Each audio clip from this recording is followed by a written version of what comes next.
ended up also joining the track team, which actually is how I found out about Northwestern, Really? surprisingly. Yes. So I had never heard of Northwestern before I was in college. It Mhm. was a school that was completely out of reach for me. I would have never known about Northwestern had someone not introduced me to it, just because it was something that was unobtainable for people within my community.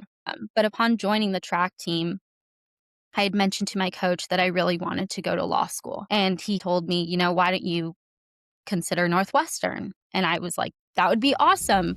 What's Northwestern?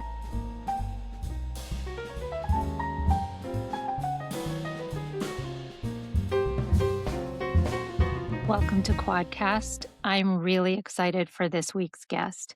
Kenna Flores is a first generation Mexican American from Southern California and a current law student at Northwestern Pritzker School of Law. She earned her undergraduate degree from the Illinois Institute of Technology, where she majored in psychological science and minored in history and communication. During college, Kenna was a dual sport student athlete, competing in both collegiate soccer and track and field. She also served as a resident advisor and was actively involved in several student organizations, balancing leadership, academics, and athletics. After law school, Kenna hopes to pursue policy work and impact litigation with a focus on underserved communities. Welcome, Kenna. Thank you so much. There's so much to your story, and I hope you don't mind if we start from the beginning. I actually want to ask you about your parents, if that's okay, and how your family came to be here because you're a first gen and their story has impacted your path considerably. Yeah, absolutely. So my parents are originally from Mexico. They immigrated here when they were pretty young. My mom was a field worker in Corcoran, California, and she started working the fields when she was about like 7 years old or 5 years old. And my dad worked so many jobs, more than I could probably count on one hand. And they worked really, really hard growing up for me and my siblings to be able to have the opportunities that we have today. And, even then, I'm sure they never imagined what we would be able to accomplish. So a lot of my successes and my triumphs, I really attribute to their hard work. It was a lot of geographical luck, me being born here. And so I'm really grateful for all the sacrifices that they made because I recognize I would not be in the position that I am without them. How did your parents meet? Did they meet here? They did. My parents actually met at a quinceañera. I believe it was my mom's cousin's quinceañera, and they quickly, fell in love. Your parents gained citizenship, and your father became a police officer, and he experienced some really terrible discrimination by his fellow officers. That's correct, yes. And your childhood was marked by this lawsuit that your father eventually had to bring against his department because of the mental anguish they put him through. You can tell it so much better, but because of this terrible discrimination, they put him in harm's way by not backing him up. Yes, that's correct. So my dad was actually involved in a racism, discrimination, retaliation lawsuit when I was 9 years old, is when it officially began. And he had sued his police department for those three claims. And MALDEF was actually the one that took on his lawsuit. MALDEF is the Mexican American Legal Defense and Education Fund, and this is kind of the scope of what they do. They're a civil rights nonprofit, so it's something that's right up their alley. My dad had faced quite a lot of racism and discrimination, and as soon as he filed the lawsuit is when he started enduring retaliation. Prior to the lawsuit, he had never been subjected to any disciplinary measures, had never had an internal affairs investigation, but after he had filed the lawsuit is when he really started getting attacked with a lot of those. Mm. And it was just a very scary time in his life and our lives. He was our main provider. And so for him to kind of go through this lawsuit was daunting because if he ended up losing at the end, then he would get fired, right? And then we wouldn't have Mhm. our main provider. And I do want to emphasize my dad really wanted to become a police officer because he wanted to be a change maker for his community. He saw it was an opportunity for him to kind of advocate for his community and to be the first line of defense for him and where he grew up. And so to kind of have this be his reality was really difficult for him because it was kind of like the rose-colored glasses falling off and seeing what people were or people could do, I guess. Yeah. And so that lawsuit went on for about 10 years. So from the Mhm. time I was 9 to about 19, this lawsuit in particular was getting appealed, and so that's why it took a 10-year span. So it really Sure. took a lot of my life and my dad's life, and I saw him someone who is happy-go-lucky and quickly become despondent, and I think that's why I wanted to go to law school is I wanted to be who I saw MALDEF was for my dad. MALDEF was kind of like this entity where they were just I mean, angels. They were the heroes that were taking arrows for my dad at all angles, and so I wanted to be that for other people. I remember you telling me there was a lawyer named Martha That's correct, yes. who represented your father in this case. And you, as a child, you met her and it had really a profound effect on you, meeting her and knowing that she really went above and beyond for your family, like working really late hours, just doing things that she didn't have to make sure that justice was served for your father and your whole family. Yeah, so she spent about 60 hours a week working on my dad's case. I mean, she was the main one working on my dad's case, and she was fresh out of law school. She had gone to, I believe it was UCLA, and so this was one of the biggest trials that she had gotten to work on. And, we would visit her office and it would be stacked high with piles of files, and she would have to go through that every night and just a lot of sleepless nights for her. She really was a hero to me. I mean, she did so much work for my dad and she really protected him and changed our lives. I also want to touch on a comparison that you described to me between the high school in your community growing up versus on the other side of the tracks. Yeah, so I grew up in a really small town where everyone kind of knows everyone. And it's really divided, and you can really see the division in terms of social classes. The high school that I went to was in a low income area. And so we were really kind of under resourced. So it was a Title I school. And what were some of the differences that you noticed between their high school and yours? I mean, the differences were pretty stark. You could see it in the cars, right? So upon entering the more privileged school, you saw kids coming in, and pardon me for my ignorance, I don't know very many of the designer cars, but I know I saw Porsches, I saw BMWs, Mercedes Benz, and when you went to my school, you saw more economical cars. And there were a lot of kids who didn't have a car, who just didn't have that luxury.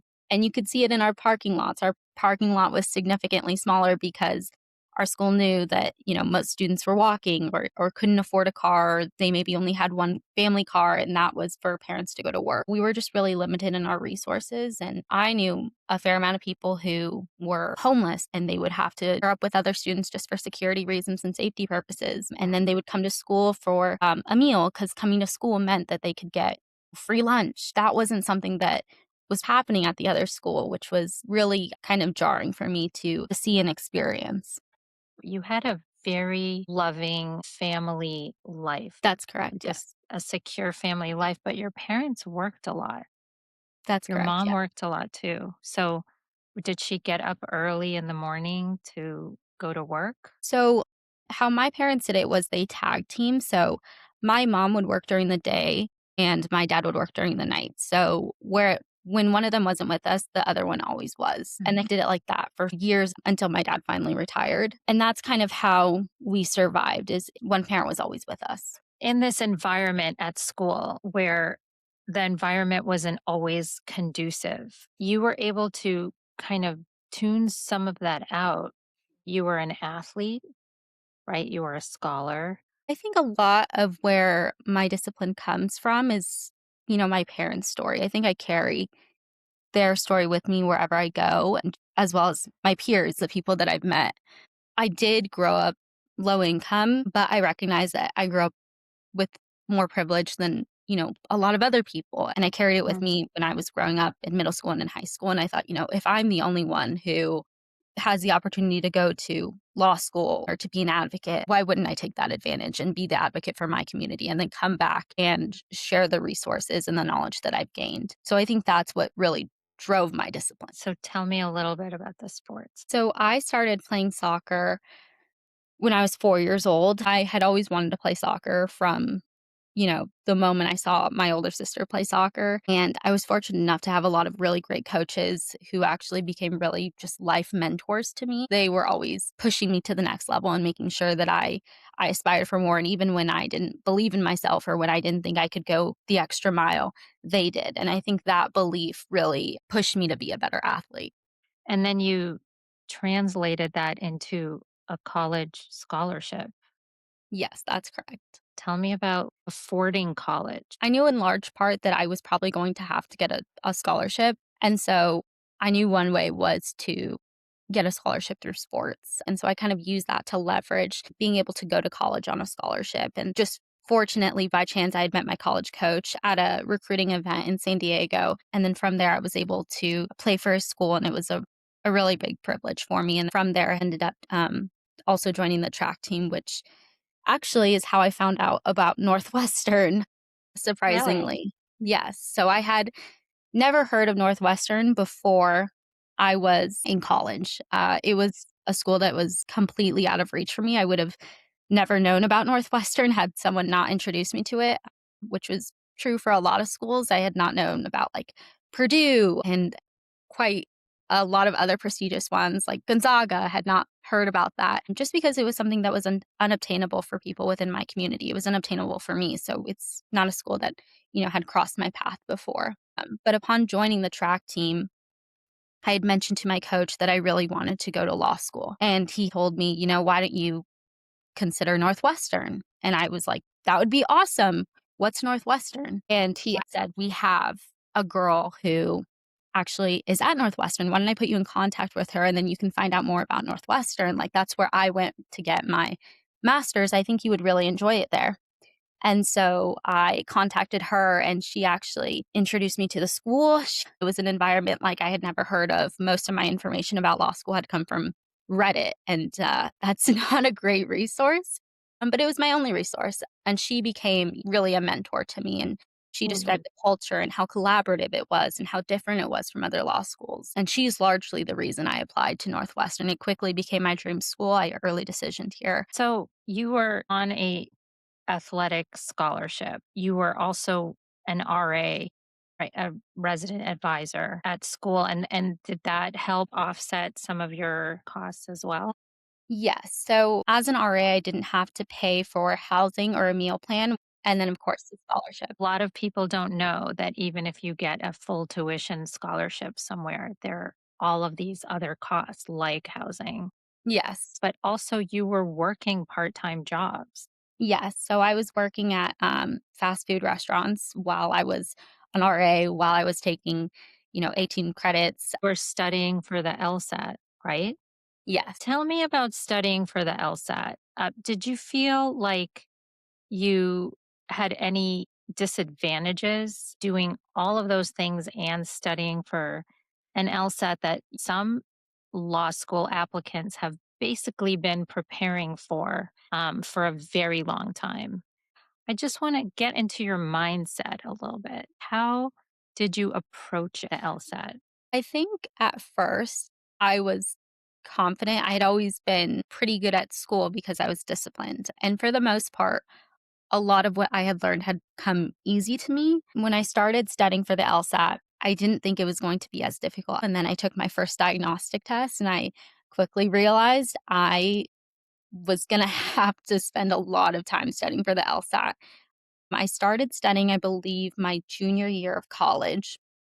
And then I quickly found out it wasn't going to work because I had so much stuff going on and none of it could be put on the back burner for me because I had to work as an RA for, housing and the meal plan. I had Mhm. to continue with sports because I had made a commitment and I wasn't about to, go back on my commitment. I had to take 18 credits because I needed to graduate and I wanted to do both of my minors because I felt they were important. And then I had to work just for living expenses. None of those things to me, um, you know, could be dropped. And so that's when I decided that I was going to take a gap year and study for the LSAT. And for me, I kind of thought it was the end of the world because I was like, why am I going to, take a gap year and then waste time? I should just go straight through. And then, when you go straight through, you don't lose momentum.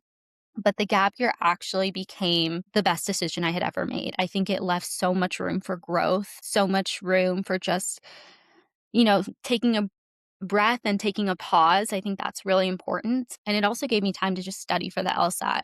I Yeah. treated it like a full time job. My parents can probably attest to this, but I was up from 7 a.m. until 10 p.m. I worked really hard to do well on the LSAT.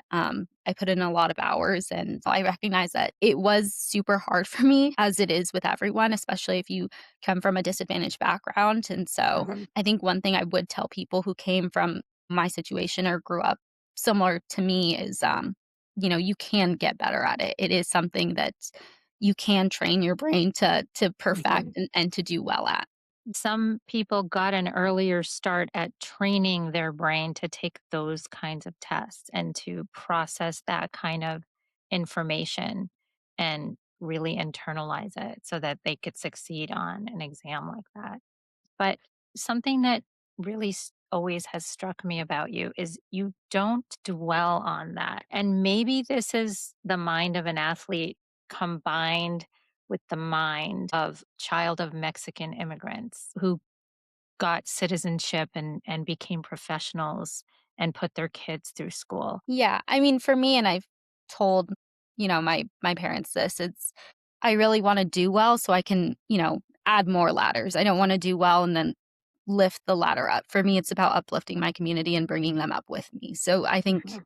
that's a large part of why I'm so ambitious and why I wanna continue going forward and why I expect so much of myself is because I want to also, bring others along with me.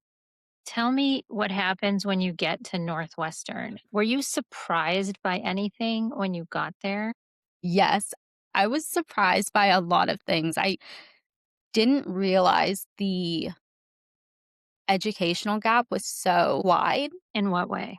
in a way where I didn't feel my reading comprehension skills were as great as some other students, right? Yeah, and that's really dense reading that you have to do. Yes, but it is something you can train and you can develop. I also didn't realize how much of an advantage you are to be able to ask someone questions. If your parent's a lawyer, if you know a lawyer, that actually is a big advantage to kind of have them simplify the materials. And to be fair, like my sister is also an attorney. And so I did feel like that was something that I was able to utilize is asking her questions and asking her if she could break down specific cases for me or she can explain something. And I do feel like that was beneficial, but I think the biggest thing for me was probably the reading comprehension or the writing ability. It's Mhm. a different style of writing. And so, if you are a great writer and that skill was developed through your childhood, it's a lot easier for you to do well and to articulate yourself on an exam. Some people had more exposure to the law if their parents were judges or if their parents were attorneys.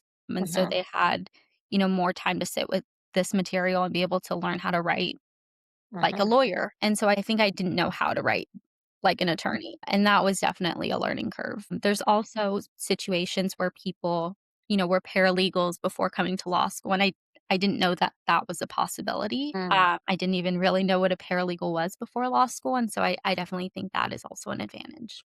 Are there other first gen students in your class? Yes, there are. And did Northwestern make an effort to help you form a community? Yes, so Northwestern has an organization called First Gen where anyone who identifies as first generation can come together and join, and they do programming to help community building. Do you integrate well into the rest of the community who aren't first gen? I mean, you must. Your editorship is about to start, and I want to talk about that in a minute. Yeah, I think just like as a matter of being a student, I think you do eventually develop the legal writing skills. And I think most people rise to the occasion, especially at a school like Northwestern. And so I think it is good to be around, to surround yourself with people who are great writers because eventually you will become a great writer. I think, when you surround yourself with baseball players, you'll eventually become a baseball player. And so I do think eventually you do integrate well into the system. Tell me about getting that role. the editor role? When I was a 1L, I really wanted to join a journal. I thought journals were really important just for legal discourse, for understanding legal arguments, and just for developing your education. I think it introduces you to a lot of different topics, which I think are really important for expanding your intelligence, I guess. I really wanted to be on the Journal of Law and Social Policy. I think it's important to uh, explore these topics where the law has social impact. And this was a journal I really wanted to be on. And so I applied to be on this journal, found out that I was accepted, and then I quickly applied to be an articles editor, which means you're part of the article selection process. And having been an articles editor, it really exposed me to how brilliant authors are. And I really just wanted to be part of expanding that authorship for our journal. We Hmm. publish twice a year. And for me, I saw how many great authors we had to say no just because we don't publish that often. And I wanted to increase that publication so we could publish more authors and get more great pieces out there. So I applied to be editor in chief, and I was fortunate enough to get it. And so next year, we're sort of planning to hopefully expand our authorship and publish maybe more than twice a year. Congratulations. Thank you. It's pretty amazing. Tell me about your classes. Anything that stands out in any way?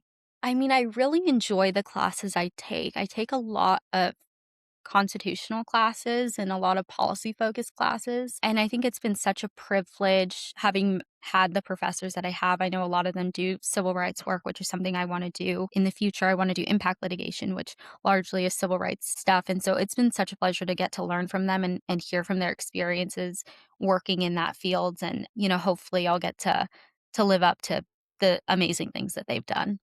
Have you been able to form good relationships with any of the professors there?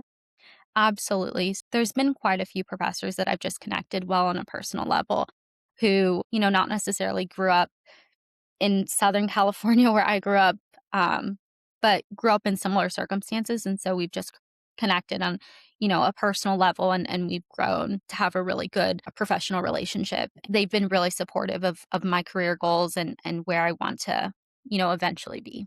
Any professors in particular? There's been quite a few. I think for starters, our faculty advisor on Journal, Len, I think has been amazing. And then my justice, equity, and opportunity professor, Quinn Rollins, I think has been really influential in my life. He's the one that really guided me towards wanting to do policy work. I think Hmm. before his class, I had thought about doing policy work anyway, but his class really pushed me to find out that this is actually what I want to do. He is actually a civil rights attorney himself. For his course, we got to do a mock bill and for me, that was really cool to see the process and to think about all the intricacies that you have to think about when you're proposing a bill or any sort of legislation. And so for that reason, I think he's been really influential in my life and in the career path I want to have. At a school like Northwestern, which is one of the top law schools really anywhere, it must be so competitive, but also collaborative. How do people navigate that? I think Northwestern just does a really good job at recruiting. I think everyone here is a really high achiever, but I think they never lose focus in the fact that we're all peers and we're all going to be working with one another. And so for that reason, everyone's very collaborative and everyone wants to help one another and build community. It largely has to do with, how great our administration is in selecting people. What are some collaborations that students do at law school? Well, things as like simple as going to bar reviews, which is a social event that happens at all law schools, or it could be even as simple as someone offering to give you their study guide for an exam. I have really found that everyone, just wants you to succeed and wants you to do the best you can do. Can you just tell me a little bit more about the social life? Yeah, so my experience with the social life has actually been really fun. I mean, the people are really, really nice. And so every Thursday, we'll do what's called a bar review. It's a play on words on the bar, which every attorney has to take in order to be licensed. And so we'll go to a different bar and we'll all just kind of socialize with one another and to develop, friendships that are going to last for life. That's the social interactions that we have with one another, aside from all of us being at school or in the library. And do you feel like do you know all the faces? I feel for the most part, I kind of know everyone. And even if I haven't talked to someone, I know of them, and everyone's pretty friendly that you can go up to someone even if you haven't talked to them before, and it would be as if you knew them since the beginning. I know that there are people in the greater community who sort of like found you on LinkedIn as a role model for them because maybe they've had some similar circumstances. Maybe they come from an immigrant family, um, and they found you already before you even graduate. You are a role model for others who are also seeking to lift themselves and their families out and up. Well, I've had quite a few people reach out to me through LinkedIn, and it's kind of similar at home. It just depends if people are interested in the legal field, and if that's the case, they'll reach out to me. So, like, if some person went to my high school, they will also typically reach out to me on LinkedIn, um, and ask for my advice or ask me to talk about my experience. And for me, I have never said no, and that's largely because, part of my promise to, the universe, to God, to whoever is if I was able to go to Northwestern, I would help anyone Mhm. who also wanted to go to law school. And so I think, if I don't fulfill that promise, the rug could be swept underneath me. And so for that reason, I always say yes. And I always make time as soon as possible to meet with whoever reaches out to me. What's some specific advice that you give to people who reach out to you from immigrant communities? I think for the most part, it's just to never give up. I mean, it's a really daunting process, especially when you don't know anyone who is in the legal fields. And so that's been my advice. I always tell them, feel free to reach out to me, like, beyond this conversation. I do Mhm. want to be a network of support for you. And I think for the most part, our conversation is just demystifying the legal field and the application process. I mean, it's really confusing to navigate. LSAC, even for me, it was a little confusing. Finding out which, study resource for the LSAT was also tough for me. I didn't know what worked. The first platform that I used wasn't for me, but the second platform that I used was for me. So it really just kind of depends. There was also free resources that I used, and I always guide them towards those because honestly, LSAT study resources are expensive. I mean, they go up to like $2,000, which is not something that everyone can afford. It was something that, I had to work a lot of hours to pay for. Uh, and so always kind of guiding them towards that. I always let them know, like, when you go through LSAC, always make sure that you apply for the fee waiver. If you can't, reach out to schools and ask them if you can get a fee waiver through that. And just really demystifying things that you maybe can't find on Reddit or things that the Mhm. average person wouldn't know. Last summer, you went back to work at MALDEF. Yes. How was that? It was a full circle moment for me. When I had interviewed, I had told them the reason I wanted to go back was because of how much they had helped my dad and how influential they were for his case. And so I wanted to go back and learn from that environment. I felt like they were so knowledgeable and they helped so many people. I wanted to go back and learn from them. And it was honestly the greatest experience of my life. I think it was so cool to be in that building and to learn from attorneys who had so much experience, and just to work with people who really were change makers in the community. I got to Mhm. work on a lot of really great projects. Is Martha still there? No, Martha's not there anymore. Did you ever let her know what an impact she had on you? Yeah, definitely. Martha and I still have a relationship to this day. Oh. And she definitely knows how influential she's been in my life. She's read my personal statements. And so she Mm. definitely knows. One day you're going to be somebody else's Martha. You already are starting to do that for people. Really, anyone who reaches out to you, you offer any help that you can give. You're just like, just a huge source of power and energy. Everything you do, every story you have, you've put your whole entire self into, and it's just very awe inspiring. Thank you so much for coming on. Thank you for having me.